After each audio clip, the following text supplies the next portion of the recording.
Malam ini kita sembang-sembang berkenaan dengan cubaan Najib untuk menipu lagi. Spin. Jadi sekarang ni Najib dah jadi raja spin. Okay, tak apa. Kita tengok apa pun yang dibuat oleh Najib sekarang, cubaan beliau adalah cubaan langkah-langkah terakhir sebab Mahkamah Rayuan telah membuat keputusan tentang apa yang beliau cuba lakukan tetapi gagal, dan sekarang ini hanya di Mahkamah Persekutuan saja dan kita dapat lihat di sini Mahkamah Rayuan selesai. So kita lihat satu persatu supaya fitnah yang dimainkan oleh Najib ini tidak dimakan oleh orang kampung, tidak termakan umpan. Ini umpan-umpan ni, umpan-umpan yang cuba disebarkan oleh Sitro, UMNO dan orang-orang Najib kaki tangan Najib balaci Najib sekarang ni cuba untuk membuat kenyataan-kenyataan yang cukup bercanggah dengan realiti. Saya bacakan satu poin, dua tiga poin banyak poin juga. Tuan-tuan tolong lihat dan bahaskan, fikirkan Pertama, Mahkamah Rayuan sudah putuskan untuk kekalkan sabitan kes Najib Razak. Itu jelas. Apa dia kesnya? Maknanya tidak ada perubahan dari sudut itu Mahkamah Rayuan sudah putuskan tidak ada perubahan. Kesemua 7 pertuduhan korupsi, salah guna kuasa dan penggubahan wang haram. Ada 3 situ Semua sekali 7, tapi 7 berkaitan dengan corruption, rasuah, kemudian salah guna kuasa dan penggubahan wang haram. Itu tidak ada perubahan. Dia tolong sampaikan kepada pakcik, makcik di kampung, jangan dengar cerita Sitro ataupun balaci Najib yang seolah-olahnya Najib ini tak bersalah. Sampai saat ini Mahkamah Rayuan sudah putuskan tak ada perubahan lagi dari sudut mahkamah. Itu yang pertama. Kemudian tak sampai setengah jam, tim media propaganda dia dah start spin. Mereka kata tiada arahan Najib, tiada arahan Najib beri. Kenapa dia kena seorang? Ada bukti baru. Kenapa jatuh hukum tergesa-gesa? Ini dia cuba buat di Sitro mereka cuba buat kenyataan-kenyataan seolah-olahnya Najib ini bukan buat kerja ni seorang-seorang, bukan buat kerja jahat ni seorang-seorang, dia berjamaah. Jadi mereka cuba untuk main di situ. Jadi retorika mereka ini sebenarnya sudah bercanggah dengan undang-undang yang sebenar. Jadi tuan-tuan, pakcik, makcik semua, mohon fahamkan, sampaikan video-video kita ni supaya orang-orang kampung tidak terpedaya lagi. Rakyat Malaysia jangan terpedaya lagi. Waalaikumsalam. Nizam, sihat dari Sabah, dari Pahang, insya-Allah. Saya ada di Pening. Okey, itu yang kedua. Maknanya mereka ini pusing lah apa pun. Tuan-tuan dengarlah cara mereka seolah-olahnya Najib ni tidak bersalah. Itu poin yang kedua. Poin yang ketiga, propaganda tim Najib ini cuba menipu orang kampung. Mereka cuba buat macam-macam menipu orang kampung. Dan ada juga orang bandar yang tertipu dengan olahan-olahan cerita, naratif yang mereka bangunkan. Kononnya hakim ini melibatkan salah laku rasuah dan sebagainya. Dan kita tidak menolak kemungkinan juga mungkin ada kaki tangan SPRM ini terlibat juga dalam permainan kotor Najib Razak dan juga kuncu-kuncunya. Hanya orang yang bahlul saja boleh ditipu oleh Najib. Ya, mohon maaf. Sebab itu kita nak kena selamatkan rakyat. Jangan tergolong dalam golongan yang bahlul seperti Jcom dan sebagainya. Ini golongan yang tak ada akal yang sihat. Ya. Kalau ada akal sihat, mereka tak akan terpedaya dengan game kotor yang dimainkan oleh Najib Razak. Ya, permainan sangat kotor. Ya. Kamu dah merompak, dah menyamu duit negara, lepas tu pergi buat dalam convention, oh saya tak ada curi dan sebagainya. Nak tipu siapa? Wallahualam. Tapi itulah realiti. Macam orang gila. Betul? Okey, kita lihat sini. Ada beberapa poin. Saya pun merujuk kepada satu catatan sahabat kita. Pertama, terdapat bukti Najib Razak mempengaruhi keputusan KOAP untuk melepaskan pelaburan 4 bilion kepada SRC. Ada bukti yang kukuh.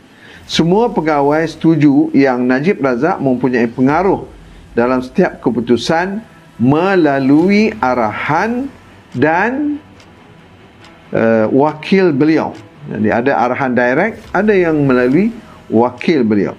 Najib Razak tidak pernah membangkang perkara itu dalam pembelaan beliau di mahkamah. Tak ada, dia tak bangkang lah. Maknanya apa yang disebut oleh saksi-saksi tadi, tidak ada yang dia bangkang. Maknanya dia tak boleh nak bangkang lah, sebab dia terlibat di situ. Dia bagi arahan ataupun wakilnya bagi arahan. Yang kedua, apa yang dia bangkitkan hanya dia tertipu oleh Jolo, katanya. Dia bermain seolah-olahnya dia naif lah, dia tak tahu apa yang sebenarnya yang main ini adalah Jolo. Jolo yang merupakan dalang kesemua penyelewengan. Namun ada bukti yang Najib tahu semua tindakan Jolo dan benarkan apa yang terjadi. Jadi sebab itu tuan-tuan, mereka tak boleh ambil Jolo balik. Kalau Jolo ni balik ke Malaysia, semua terbongkar habis lah. Kes ini cepatlah selesai. Tapi mereka simpan Jolo ni entah mana-mana. Lalu apa yang terjadi? Jadi sampai sekarang kes tak selesai. Sebab apa? Saksi utamanya, iaitu Jolo ini, disimpan oleh mereka. Lepas tu dia kata, oh saya pun tak tahu di manakah Jolo ni berada. Inilah permainan penipu besar tuan-tuan. Inilah game yang mereka cuba mainkan. Okey, kita lihat lagi poin yang seterusnya. Poin ketiga dia kata, money trail duit SRC masuk ke akaun Najib Razak sebanyak 42 juta dan dibelanjakan untuk tujuan peribadi, tidak langsung disanggah oleh beliau. Jadi duit yang 40 juta tu dah TT masuk ke dalam akaun Najib personal dia, kemudian dibelanjakan untuk keperluan peribadi ataupun kepentingan peribadi, dan beliau tak sanggah. Tak dia bangkang, maknanya dia tak sanggah. Betul lah dia belanja kan. Cuma dia lucu awal-awal dulu, kata saya tak tahu duit masuk dia. Itu pun ada walaupun yang percaya. Memang otak belacan. Jangan tuan-tuan ya. Jangan percaya benda-benda karut ni. Okey. Jadi maknanya 42 juta itu sudah pun dibelanjakan melalui akaun beliau, ya. Jadi kita lihat di sini macam mana. Sebab itu tuan-tuan, kalau katakan mereka nak buat jahat lagi sekali, kalau ada orang bercita-cita nak buat jahat, nak tipu duit rakyat lagi tuan-tuan, dia tak bangun dah, dia takut dah nak main melalui bank ni. Jadi dia gunakan cash aja. Dia tak ada melalui bank. Sebab kalau melalui bank ni semua detail ada. Jadi pakcik makcik di kampung, janganlah mudah-mudah ditipu oleh Najib. Semua detail ada tuan-tuan. Macam kita lah pergi ke bank, kita minta, tuan tolong dapatkan rincian atau details apa saya punya perbelanjaan. Tapi kalau kita yang boleh gunakan online, kita boleh tahu hari-hari belanja, duit keluar masuk, kita boleh tengok hari-hari. Hanya Najib Razak aja, oh saya pun tak tahu. Itu pun ada orang percaya. Allahu Akbar. Ada orang percaya walaupun ni betul. Percaya. Dia percaya duit tu tak masuk, dia kata. Duit tu ni apa, itu adalah sumbangan lah. Mula-mula sumbangan lah, tu tak jadi cerita lain. Tu diam. Sebab dah terdiam, sebab detail ada. Ini bukan main-main ini. Ini dibuat melalui sistem bank. Sistem bank. Jadi mana boleh nak kelelong kiri kanan ke bengkok? Tak ada lah. Semua jelas itu. Semua A, B, C, D.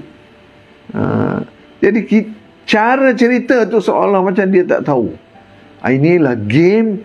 Sekali lagi yang kita kata, saya tak mau kutuk sangat lah macam Datuk Zarin buat tu. Saya nak mendedahkan bagaimana permainan kotor ini dimainkan, diolah oleh Najib Razak. Okey tuan-tuan, kemudian kita lihat pembelaan dia hanya cakap dia ingat duit itu derma Raja Arab. Dia kata kan, lawyernya lah bagi idea ni. Mangkuk betul lawyer ni. Namun tiada langsung bukti dan saksi yang boleh sokong perkara ini. Mahkamah Rayuan siap cakap kalau betul derma dari Arab, kenapa dana itu masuk akaun SRC dulu? Kenapa masuk akaun lain pula? Masuk akaun SRC dulu, lepas tu baru masuk akaun dia. Kenapa tidak secara terus? Dengan kata lain, nampak sangat menipu. Jadi masuk melalui akaun lain, lepas tu guna untuk lain. Sebahagiannya tu dia channel pergi ke masuk akaun personal pula. Itu 42 juta tu. Macam-macam lah dunia. Ya. Jadi tuan-tuan, cerita Arab ni tuan-tuan, ni nak gelak apa ada. Siapa ke pergi malah nak sebut nama. Ada pegawai SPRM pergi. Dia kata betul, dia kata. Di zaman Najib. Lepas tu dia kata pula, Najib kata, saya tak gunakan staf awam untuk kepentingan peribadi. Yang ini tak guna ke apa? Yang kamu pergi suruh ni SPRM pergi siasat sampai ke negara Arab tu, apa cerita? Lepas tu balik-balik, tak ada. Itu yang sebelum ini, siapa yang terlibat? Semua terlibat. Dia kata tak ada. Bila brom jatuh kerajaan, naik PH, barulah terbongkar. Ya ada. Baru bukan Arab Saudi, bukan Arab punya derma, baru tahu. Tapi masih lagi. Sebab kita ni mudah lupa. Orang rakyat Malaysia ni mudah lupa. Masih lagi cerita seolah-olahnya macam dia tak mencuri. Tengok tuan-tuan. Okey? Jadi ceritanya ni, maknanya inilah putaran-putarannya. Ya. Jadi kalau kita nak bahas ini secara detail, mungkin tak sempatlah nak habis. Okey tuan-tuan, saya rasa cukup lah kalau nak cerita pasal Najib ni. Saya nak bagi kefahaman dan sebagainya bahawa memang jelas, ya, Najib adalah jelas sekali terlibat dengan kes 1MDB.